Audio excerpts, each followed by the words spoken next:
Ғашия сүресі. Рахман.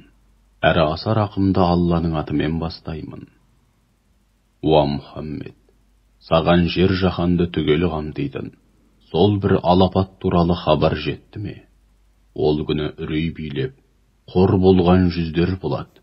Тек қана бұл дүние үшін бейнеттеніп, әбден титықтаған.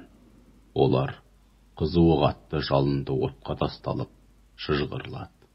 Оларға тек бұрқ-сарқ қайнаған қайнардан ғана су беріледі. Бар жейтіні, тікені бар улы өсімдік қана.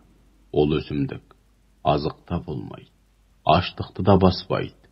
Сондай-ақ ол күні қыруар нығметке бөленіп қуаныштан бал бұл жанған қуанышты жүздер де болады. Дүниеде жүріп, ақирет үшін еткен еңбектерінің жемісіне дән риза болған жүздер. Олар ең жоғарғы әрі аса қадірлі жәннат бақшаларында болады. Олар онда әсте пайдасыз, бос сөз естімейді. Онда ағып жатқан мөп-мөлдір бұлақтары бар, биік-биік тақтары да бар.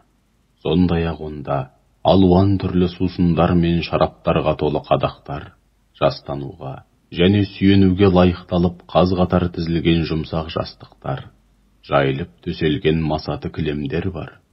Олар түйенің қалай жаратылғанына қарамай ма? Аспанға қарамай ма? Қалай биіктетіліп, тіреусіз тұрғызылғанына? Тауларға қарамай ма?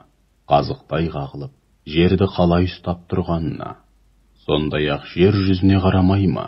Қалай төселіп, тіршілік етуге қолайлы етілгеніне? Уа ардақты елшім, міне, енді сен оларға ақиқатты түсіндір.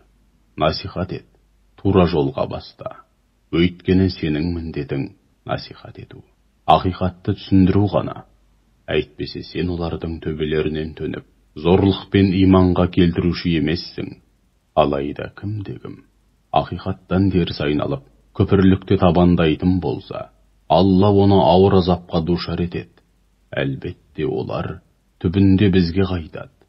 Олардан есеп алуда, әлбетте біздің құзыретімізде.